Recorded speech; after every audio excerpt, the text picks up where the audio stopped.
Hello students, आज हम discuss करने वाले हैं हिस्टोलॉजी के सेकंड पार्ट में, जिसमें हम डिस्कस करेंगे ग्रोसिंग, टिश्यू प्रोसेसिंग, ब्लॉकिंग के बारे में। Let's start. Grossing, the process in which specimen examined by the pathologist with naked eye and described information like measurement, sections of pathological tissue, color, and histopathological, diagnostical information, or microscopic examination. Requirements. First of all, the main requirement is the grossing station, then cotton, scalpel, blade, knife, tooth forceps, scalpel holder, scale, formalin, waterproof gel pen, woodland chopping board, gloves, and grossing station.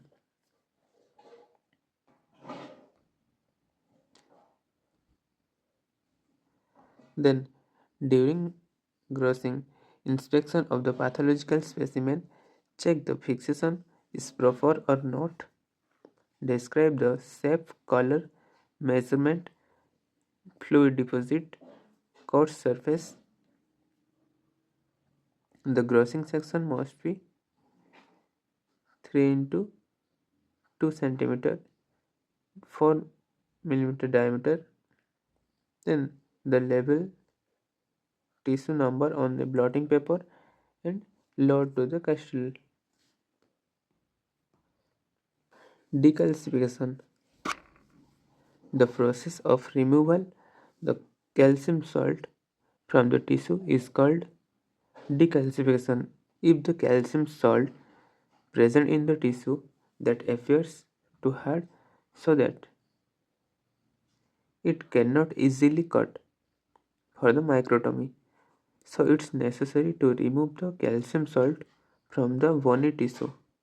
The methods of calcium removing means decalcification are acid decalcification, chelating agent, ion exchange resin, electrical ionization, surface decalcification.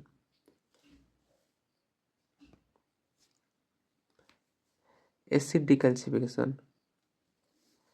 Acid decalcification, it's two type: strong acid decalcification, second weak acid decalcification.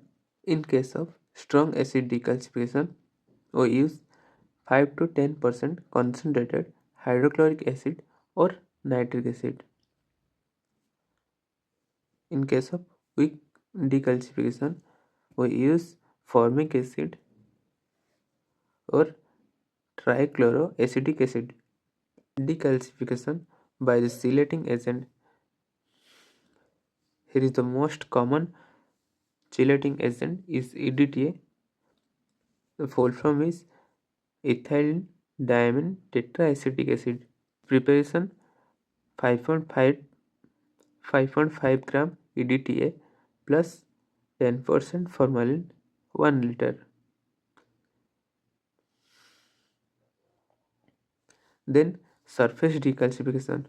It's useful when the tissue is proper embedded by the paraffin block and it needed to decalcification. Here is the surface layer of the paraffin block is inverted for 1 hour in the 1% HCl so that 30 micron decalcified from the FO of the paraffin block. Electrolysis method. The calcium salt removing by the passing electricity. Make the solution distilled water 820 ml, HCl 100 ml, formic acid 80 ml. Then the tissue is placed at anode. Here is the tissue placed at anode. At the cathode, the carbon particle is placed, or carbon cathode. Here is the carbon cathode. When the electricity passed, calcium ion moves tissue to carbon particle. Then factors affecting decalcification. If the temperature increases, the decalcification rate also increases. The density of one means if the density of the calcium ion in the tissue is maximum, then the decalcification rate decreases. That means it will take longer time. Agitation increases the speed of decalcification. More thicker, more time need for decalcification. Endpoint of decalcification means how we know that the tissue is properly decalcified or not. Observation by penetrate the pin bend slowly or making hole.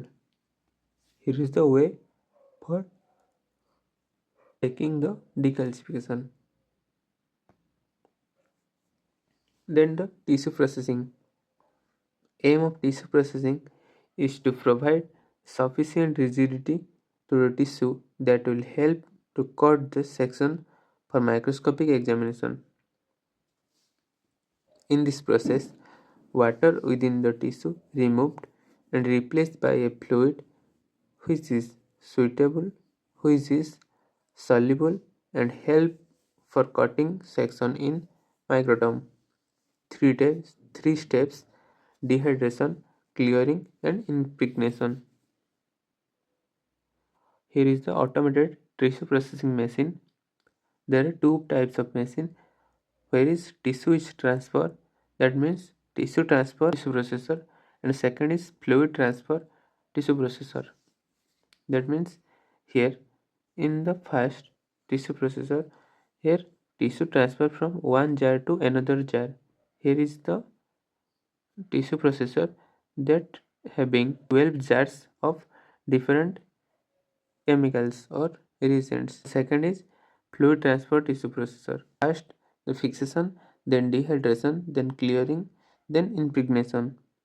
Fixation 10% formalin for 3 hours, then again second jar, in the second jar 10% formalin in 3 hours for the fixation, then in 90% alcohol 3 hours and 70% alcohol 1 hour 30 minutes, 50% alcohol 1 hour 30 minutes, then absolute alcohol 1 hour, absolute alcohol 1 hour, then again absolute alcohol 1 hour, means 3 times absolute alcohol. Here is the total dehydration process. For the clearing, 2 times 1 hour 1 hour xylene. Xylene is a better clearing agent which makes the refractive index more easily for the visible in a microscope. Then paraffin 1 hour 30 minutes, and again paraffin 1 hour 30 minutes. Addition, the supporting medium of the tissue is paraffin wax. It's not soluble in the water, so the dehydration process is required. The dehydration means the removing of water from the tissue, which make easy for the embed the paraffin. Properties of ideal dehydrating agent, that are rapid dehydration. It can use in all type of tissue. Don't overheat, should not evaporate. Dehydrating agents are ethanol, acetone, diethylene dioxide, anhydrous copper sulfate. Then clearing. It's the process the dehydrating agent removed and replaced by a fluid that miscible with paraffin wax, that to be impregnated further. Its volume is 40 times volume of specimen. Clearing agent are xylene, chloroform, benzene, toluene. Xylene is the most commonly used in histopathology, used in paraffin celloidine embedding technique. Advantages: it causes skin dermatitis. Used in long term, then it causes hardening of the tissue. Toluene, it's used in electron microscopy. It's the best clearing agent, but it is very expensive. The remaining part we'll discuss in the next video. Like, share and subscribe. Thanks for watching.